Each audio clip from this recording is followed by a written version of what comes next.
It's getting along about 5 o'clock, Saturday afternoon, August 13th, 2011. And this is Manitou Beach, Saskatchewan.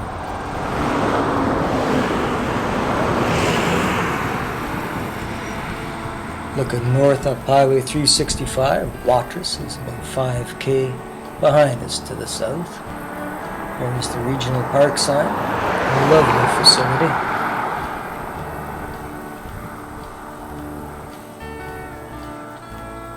And a 9-hole grass green golf course. Welcome to Manitou Beach indeed. The village was incorporated on August 11th, 1919 and reincorporated as a resort village June 29th, 2009. And you ask, does it have a drive-in theater? Yes. The Jubilee Drive-In Theater, probably dating from 1955. Saskatchewan's Jubilee. Swap meet every summer Saturday. Nearby is the mini golf course with the Purple Martin houses. And this is also up on top of the valley. Nobody there playing. The post office had a presence here from 1919 to 1970, now just super boxes. Somebody's pet barbecue. Looking north down Watrous Street onto what they call the West Beach. There's the Burger Boys at the bottom of on the beach down there at the bottom of the hill. And looking up the highway towards the golf club. North up Watrous. The lake is 14 miles long by about a mile wide. And looking east along Highway 365, Elizabeth Avenue, main drag. There was never any railway presence here, of course. The closest was Canadian National at Watrous, 5k to the south. There was a bus service out from there, taxis, and some places to stay, grounds, a shady rest. Manitou means mysterious being in the Algonquian language. Population was 223 in 2006, about the same in 2001. But in the 20s, this place just rocked. The population exploded to 15,000 in the summertime, 200 in the wintertime. At East Beach, where all the dance halls were,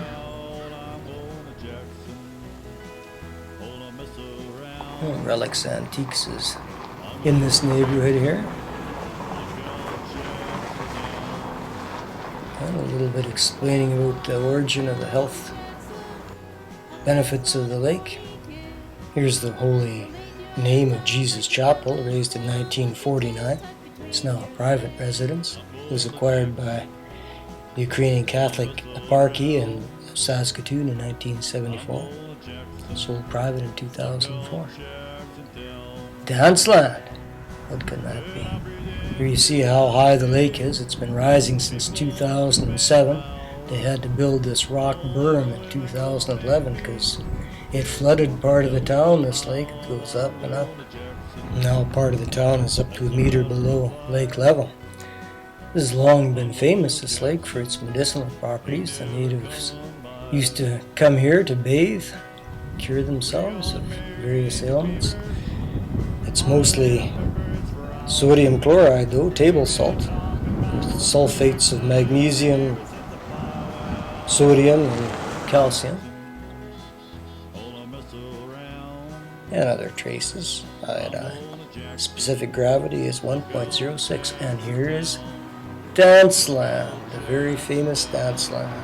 Built in 1928 or 1930, there's some dispute. There's Martin's Hotel in the background there.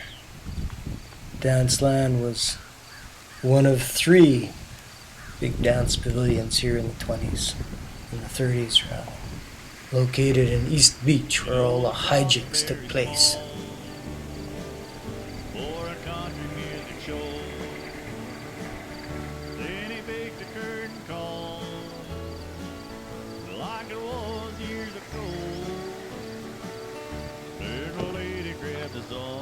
I think that big enclosed baths, mineral baths. There's two of them in the 30s. We're on the West Beach, and along with the finer hotels. This was the wild part of town.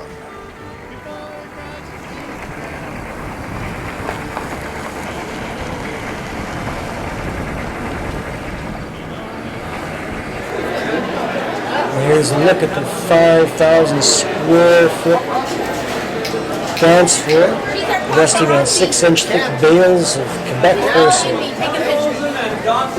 which just springs when you dance. You can dance a chartreuse in here if you want. Here's a look at the back of it. It actually has 2 floors, a subfloor, then the horsehair, and then the dance floor. Here we are looking west along the lakefront into West Beach. Since the spring of 2011, the highway east of town has looked like this. Here's a look at the spire of Martin's Tourist Hotel, built in 1923.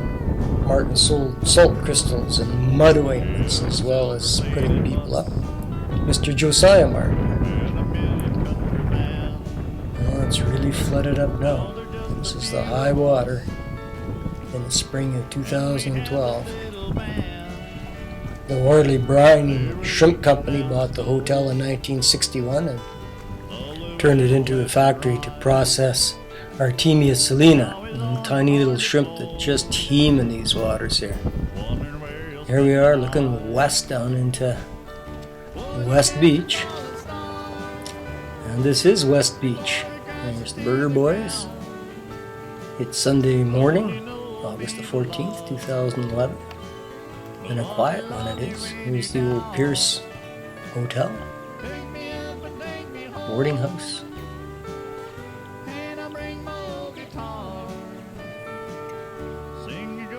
Oh, some beach tennis, it looks like, or beach volleyball, I guess.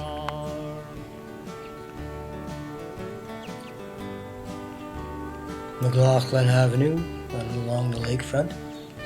And here's the new Manitou Springs Resort. They built a mineral pool, or this pool and a mineral spa, in 1987, and this hotel opened in 1991.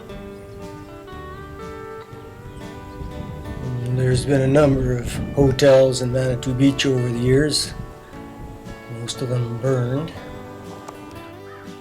Here's the West Beach, the park.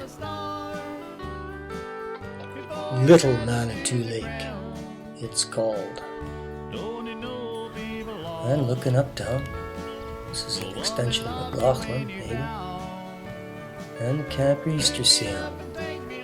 The sign will tell us that this was a provincial make-work project in the 1930s. It was going to be a fancy hotel, a regional park, and it was. But Manitou Beach fell on hard times in the 30s as the recession bit in. People stopped coming. After the 40s, everybody had a car. They went elsewhere for their entertainment. Manitou Beach just kind of withered. You can see the stonework here. Lots of man hours on this make-work project.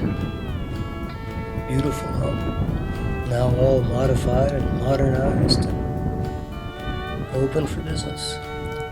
Manitou Beach is missing quite a few notable venues from its past. William Martin's Hiawatha Lodge, built in 1927, is missing.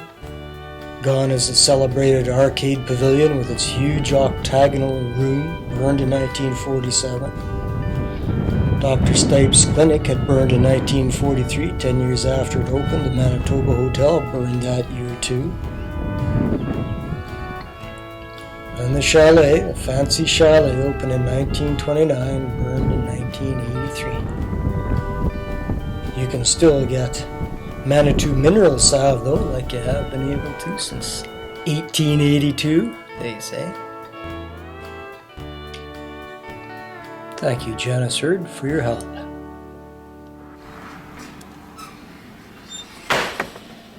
Manitou Beach, Saskatchewan.